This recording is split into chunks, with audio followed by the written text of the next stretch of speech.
Hey guys, hello and welcome to a new episode of Project Car. In the last episode we started Teardown and we got some new toys to help us out.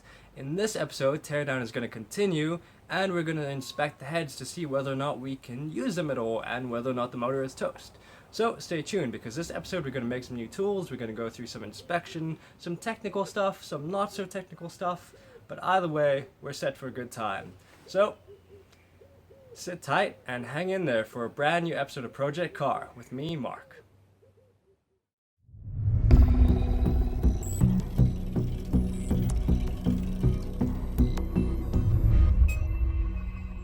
Okay, so on the last episode, where we left off was pretty much waiting for these cylinders to soak. Now that was a little bit before New Year's, so it's been about a week and a half since I've left the penetrating oil in here. We're just going to do this over. We're just going to flip the motor, we're going to get some penetrating oil that side, and yeah, we're going to see how it goes. So yeah, let's get to it then.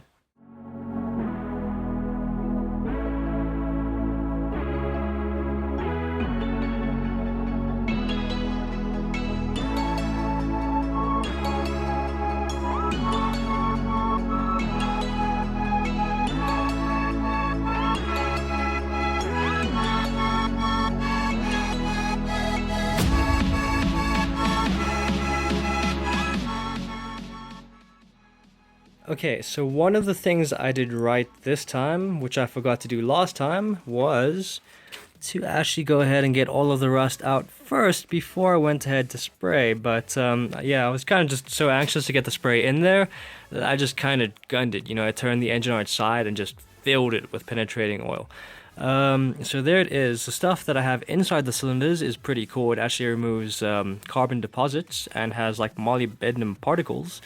And the stuff outside is just normal penetrating oil to get to the studs. So yeah, it's pretty manky in there. Not as bad as the other side because all of the rust was already taken out.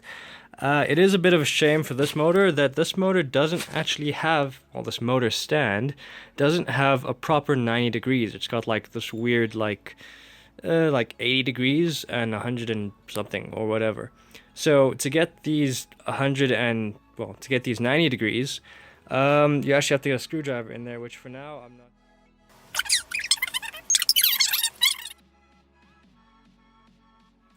Okay, so now that we've gone ahead and we're letting the left side soak, what we're going to do is we're going to go ahead and on the right side we're going to try and get these barrels off. Now it shouldn't be it isn't impossible because generally these piston barrels are more inclined to come off with the head. They're inclined to come off with the head and not to sit in the water jacket, which actually hints back towards either the heads or head gasket failure. Because according to everything I've read, the barrels want to come off with the head, and most people have a whale of a time trying to get off, trying to get these out of the head. I didn't. I had a couple taps, pried it open a little bit, and the heads came off and the barrels are stuck in here. So, which means we're going to go ahead and we're going to try and remove the right side barrels that have been soaking for about a week and a half. So the way we're going to do that is with this and with this. Real high-tech stuff, I know, but by using the science of impact and impulses, we're going to use this to give the barrels a few sharp taps, and that should loosen them off, in which case they should just drop right down. Now the barrels have a little green seal over here and a little black seal down there. Luckily we have all the seals we're going to need to replace those, and we have the piston rings for when this all eventually gets taken off. So that's what we're going to do. Science.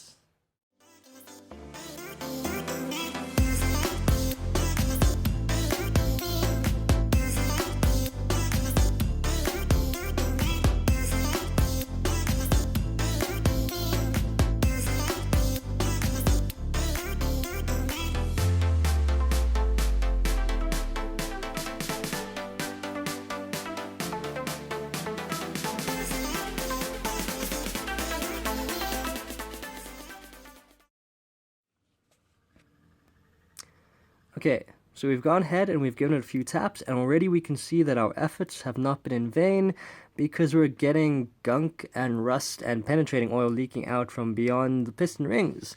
So that is a very, very good sign. It means we're getting somewhere. Oh, interesting fact, you can actually still see that, it has a little, well, the piston barrels have a little bit of cross-hatching left. So, the piston rings haven't been worn. The engine is still relatively healthy from a combustion chamber standpoint. And yeah, we're going to go ahead, give these a few more taps until they come out. Also remember that you never want to do metal on metal contact. You always want to use wood or rubber mallet to cushion the blows so you don't deform your surfaces, especially in my case where I don't want to deform those sealing and those mating surfaces, because that's what I'm going to need to keep them sealed. Okay, let's get back on with it.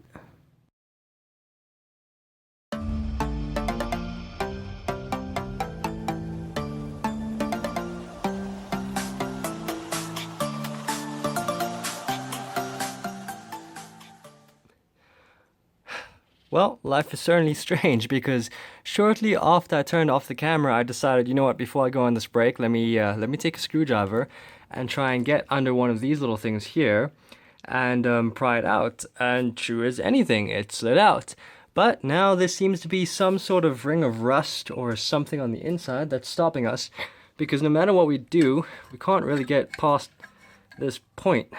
So we're going to try and I don't know, we're going to try something in a minute, and we're going to hopefully drop this down. This is a little lacking behind, but I mean, that sits flush against this. So we've made progress on that one. Yeah. As soon as we come back, we're going to see what's holding us up. We're going to get out, and we're going to get the other one out. And here they are, finally out. So on the right-hand side, this is barrel number 1, and this is barrel number 2.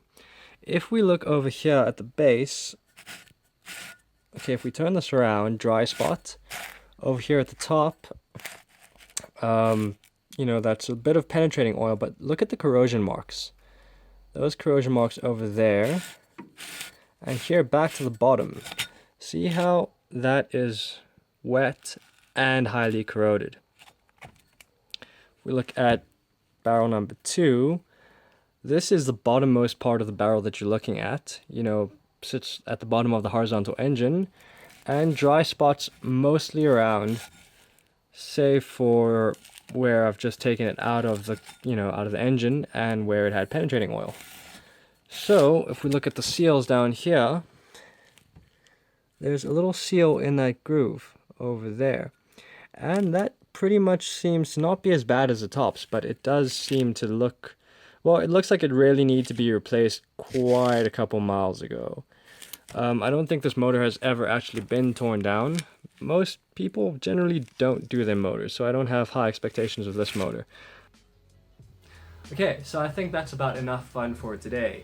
The barrels, or liners as some people would call them, took way more time than I thought it would, just because you have to have the patience to not bludgeon them out, because you want to save the aluminium casing, which is luckily not cracked on the right hand side. So yeah, tomorrow we're going to go ahead and we're going to strip the headers.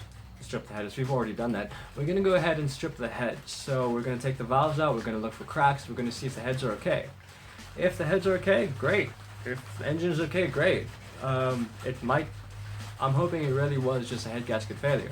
So it's a Friday night, it's pretty late, I'm gonna go grab something to eat, look up parts online for what this baby's gonna cost me if I really choose to overhaul the engine, like big end bearings, and all of that, and find out if I can even get the parts, because apparently EW doesn't really bring parts in. Well, not VW, but the various parts stockists. So Friday night, I'm gonna go grab something to eat, look up parts prices, and maybe go meet up with my friends later. I shall see you guys tomorrow.